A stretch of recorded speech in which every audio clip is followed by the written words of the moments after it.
आज के प्रोग्राम के मेहमान NSUI के प्रदेश अध्यक्ष जनाब सैयदुर रहमान साहब और हमारे शहर के बेहतरीन ताजिर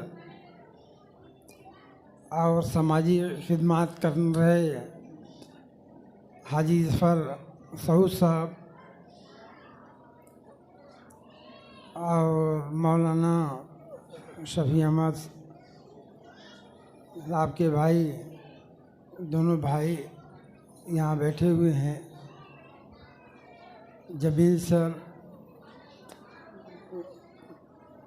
और टीचर्स, प्यारे बच्चों, उनके गार्जियन,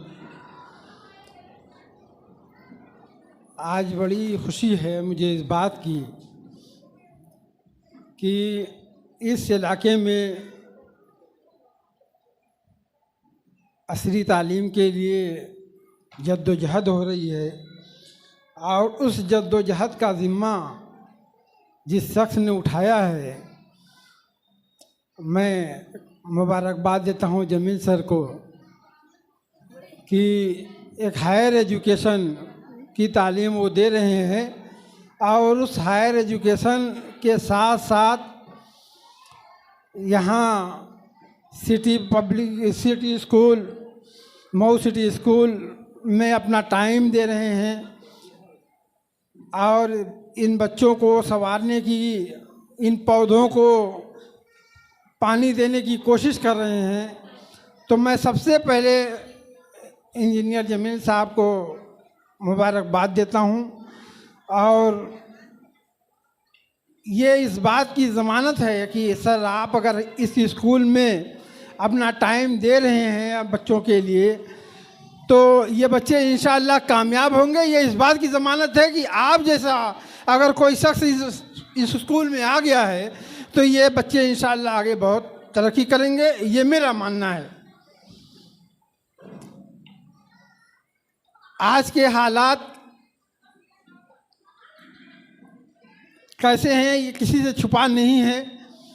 आज हमारे मुल्क के जो हालात हैं या पूरी दुनिया के मुसलमानों के जो हालात हैं, उस हालात से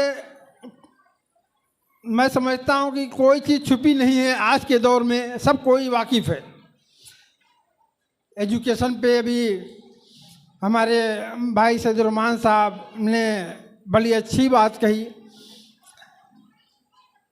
सर सैयद और मौलाना शिबली के बारे में कि कितना जद्दोजहद उन्होंने किया। सर सैयद का एक वो टाइम भी था कि जब आप पेरेंट्स को मोटिवेट करते थे, बच्चों को नहीं करते थे, पेरेंट्स को करते थे कि अपने बच्चों को पढ़ाओ। आज भी वक्त वही है कि आज हम लोग फिर मोटिवेट आप पेरेंट्स को कर रहे हैं कि अपने बच्चों को पढ़ाओ, एक रोटी कम खाओ, बच्चों को ज़रूर पढ़ाओ। आज हमारे शहर में अल्हम्दुलिल्लाह बहुत सारी तंजीमें काम कर रही हैं। उन तंजीमों का मकसद भी यही होता है, पहला मकसद जो उन तंजीमों का होता है वो एजुकेशन से ही होता है। इसलिए जब कोई एजुकेशन का प्रोग्राम होता है तो मैं लब्बैक कह देता हूँ, मैं हाजिर हूँ। कोई तालीम का प्रोग्राम, कोई एजुकेशन का प्रोग्राम के लिए मैं हाजिर रहता हूँ। मैं चाहता हूँ कि मेरे कौम के बच्चे आगे बढ़ें, तालीम हासिल करें। किसी भी हालत में उनको तालीम हासिल करना चाहिए। उनको क्या परेशानियां आ रही हैं, क्या तकलीफ़ें आ रही हैं, ये उनके गार्जियन उनको समझें, उनको जानें और वो जो तंजीमें यहाँ काम कर रही हैं उन तंजीमों से मिलें और उनसे बाकायदा अपनी बातों को कहें। उनकी परेशानियों को, जो भी परेशानियाँ होंगी उनको दूर करने की कोशिश की जाएगी और कोशिश की जाती है। बहुत सारे बच्चे जो आला तालीम में आगे बढ़ जाते हैं, उनको जब कोई परेशानी आती है तो कुछ बच्चे मैं ये नहीं कहता हूँ सारे बच्चे, कुछ बच्चे ऐसे होते हैं जो हम लोग के पास आते हैं, कहते हैं हमें ये परेशानी है। वो कितने परसेंट के बच्चे होते हैं? 10%। मतलब 90% बच्चे 12 करके या ग्रेजुएट करके छोड़ देते हैं, पीछे हट जाते हैं। लेकिन जो बच्चे एक गोल बना लेते हैं, और जिन बच्चों का मकसद बन जाता है कि मुझको ये करना है, आज जिनके गार्जियन ये तय कर लेते हैं कि नहीं मेरा बच्चा पढ़ेगा और ये बनेगा, जो गार्जियन, जो माँ बाप अगर तय कर लिया कि नहीं मैं अपने बच्चों को पढ़ाऊंगा और अपने बच्चों को ये चीज़ बनाऊंगा, तो वो बच्चा आगे बढ़ जाता है।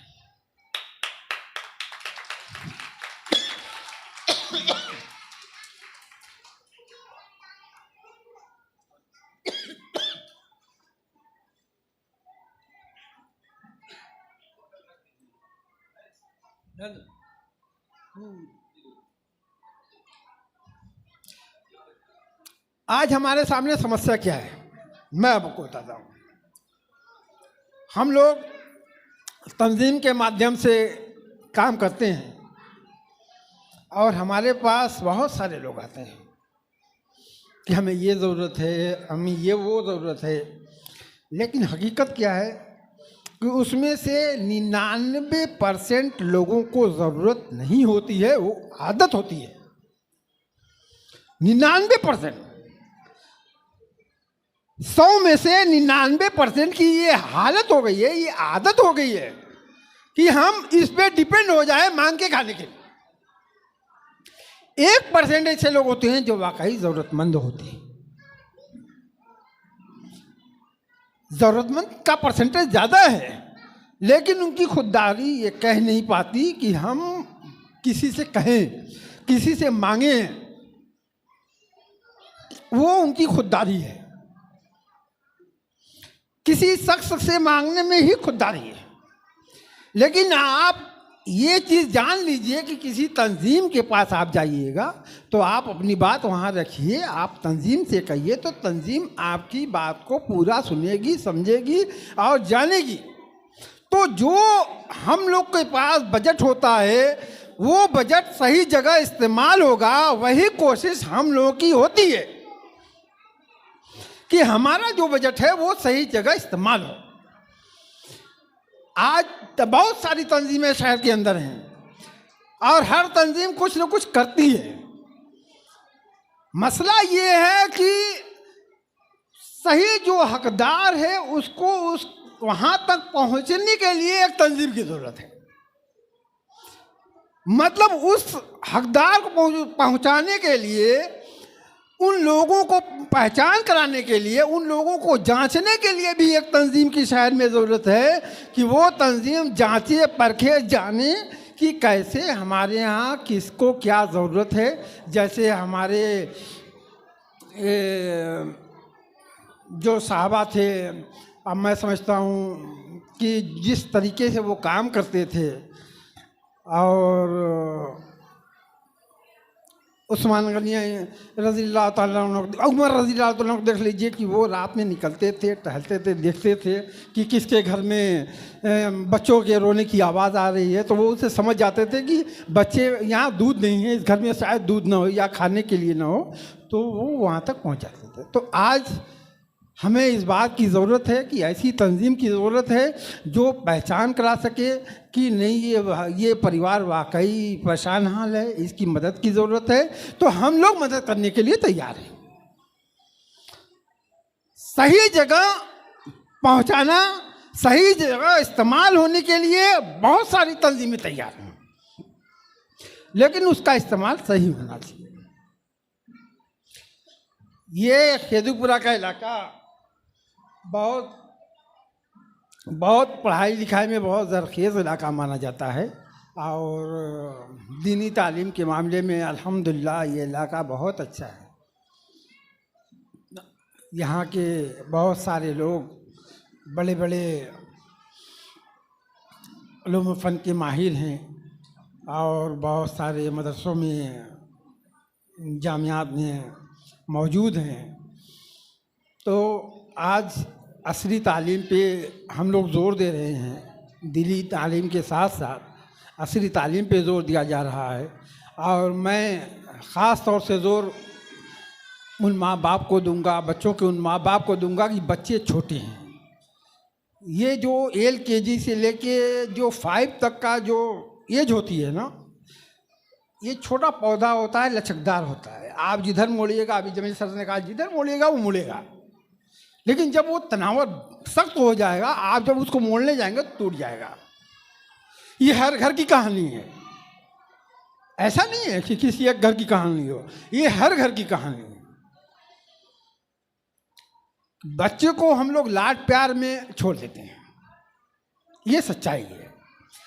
छोटे छोटे बच्चे होते हैं तो उनको इतना लाड प्यार किया जाता है कि उनको लाड प्यार में छोड़ दिया जाता है। जाने दो, अभी 4 में है, 3 में है, 2 में है, 1 में है, LKG में है, जाने दो, चलो चलने दो, चलो नहीं।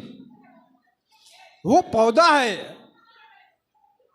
वो नींव है उसकी, जिसमें आप कोशिश कर रहे हैं उसको पढ़ाने की, वो उसकी नींव है। और जब नींव मजबूत होगी तभी आप मकान तामीर अच्छा कर सकते हैं, तभी आप महल बना सकते हैं, तभी आप कामयाब हो सकते हैं, तभी आप अपने वालिदैन का नाम रोशन कर सकते हैं, अपने शहर का नाम रोशन कर सकते हैं, अपने मुल्क का नाम रोशन कर सकते हैं। आज ज़रूरत हमें उस पौधों को सींचने की है। ये एक बड़ी जिम्मेदारी वालिदैन की है। माँ पहली दरसगाह है बच्चों की। माँ जो होती है पहली बच्चों की दरसगाह है। वो बच्चा जब माँ की गोद से निकलता है, किसी स्कूल में, इसी स्कूल में आता है, तो तब ये जिम्मेदारी टीचरों पे आ जाती है कि वो इस बच्चे को सींचें, आगे बढ़ाएं। तो टीचर की भी यही ख्वाहिश होती है कि हम बच्चों को कामयाब बनाएं, आगे पढ़ा के अच्छा बनाएं। आज जो बच्चे पोजीशन ला रहे हैं, ऐसा नहीं कि जो पोजीशन ला रहे हैं उनके वालिदैन, उनके बच्चे खुश हो रहे हैं। उनके माँ बाप के साथ, बच्चों के साथ उनके टीचर्स भी खुश हो रहे हैं, उसके जिम्मेदार खुश हो रहे हैं कि आज हम ये बच्चा हमारे स्कूल का इस पोजीशन पे आ रहा है। ये खुशी की बात है। और मैं मुबारकबाद देता हूँ तमाम बच्चों को जिन्होंने पोजीशन हासिल की, तमाम उन माँ बाप को जिन्होंने अपने बच्चों को मोटिवेट किया। मैं ऐसे तमाम टीचरों को मुबारकबाद देता हूँ। प्रोग्राम भी काफ़ी, पहला प्रोग्राम भी जमील सर कह रहे थे, पहला प्रोग्राम है। प्रोग्राम भी काफ़ी अच्छा मुझको दिखा कि इतने कम टाइम में आप लोगों ने इतना अच्छा मैनेज किया है। तो मैं समझता हूँ कि ये इनकी निगरानी में ये स्कूल बेहतर होने की ज़मानत है, ये ज़मानत है। इसलिए कि एक आदमी हायर एजुकेशन पे है, वो जानता है कि ये बच्चा कहाँ से वीक हो रहा है, और उसकी वीकनेस को वो ख़त्म करने के लिए अगर कोई कदम बढ़ा रहा है, किसी को टाइप कर रहा है, तो बिल्कुल उसमें अच्छा है, बेहतरी है उन बच्चों के लिए, उन मासूम बच्चों के लिए। मैं मुबारकबाद देता हूँ तमाम मासूम बच्चों को। और स्कूल और तरक्की करे, यहाँ के टीचर्स, यहाँ के बच्चे आगे बढ़ें, ये मेरी दुआ है। और मैं फिर एक बात कहूँगा कि कभी भी आप बच्चों को पढ़ाइए, जहाँ तक हो सके पढ़ाइए। आप बच्चों के दिमाग में घुसाइए कि नहीं तुमको पढ़ना है। आज का ये दौर है पढ़ाई का, आपके पास वही हथियार है, दूसरा कोई हथियार नहीं है। आज के वक्त में आपके पास कोई अगर हथियार है तो आपके पास यही कलम है, यही हथियार आप इस्तेमाल कर सकते हैं आज के दौर में। इसके अलावा कोई हथियार नहीं है। तो इस हथियार को मजबूत करने के लिए, इस हथियार को धारदार बनाने के लिए ये ज़रूरी है कि माँ बाप उस बच्चों को निखारें, संवारें और आगे बढ़ाएं। और अगर उनको कोई दिक्कत आती है, कोई परेशानी आती है, तो बिल्कुल वो रब्ता कर सकते हैं हमारी तंजीम से, और बहुत सारी तंजीमें हैं उनसे रब्ता कर सकते हैं। आप जमील सर से भी कह सकते हैं कि हमको ये परेशानी है, ये दिक्कत है। अगर आपको नहीं हो रहा है तो आप जमील सर से बताइए कि हमको ये परेशानी, ये दिक्कत है। ऐसा नहीं कि जमील सर हमसे नहीं कह सकते।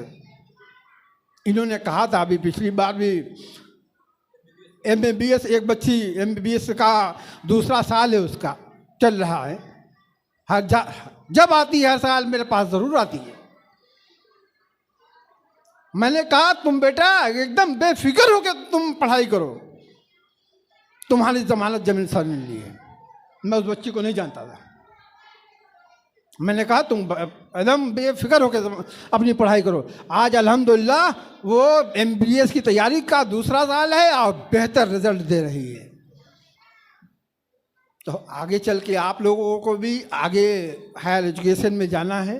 अगर कोई परेशानी कोई दिक्कत आ रही है, आप लोगों को इक़्तिसादी कोई दिक्कत आ रही है, तो आप कतई अपने बच्चों पे उसको ना निकालें। यहाँ टेंडेंसी ये हो जाती है, मऊ में एक टेंडेंसी है कि जब हमें पैसे की परेशानी होती है तो हम फीस की तरफ पहले मुंह रुख करते हैं अपना, कि वो खर्चा पहले बंद हो जाए। हमको जब पैसे की दिक्कत आती है तो हम सोचते हैं कि किताब, कॉपी, फीस, बैग, इन सब चीज़ों के लिए हम अपना पैसा सबसे पहले ब्रेक कर देते हैं। ब्रेक क्या हुआ? बच्चे की तालीम ब्रेक हो गई। तो खुदारा मैं आपसे कहूँगा कि आप बच्चों की तालीम को ब्रेक न करें। मैं वालिदैन से कहूँगा कि बच्चों की तालीम को कहीं से ब्रेक न करें। ज़रूरत हो हम करें। आइए आप कहिए नहीं तालीम के लिए ज़रूरत है मुझको, हम लोग मदद करेंगे इंशाअल्लाह।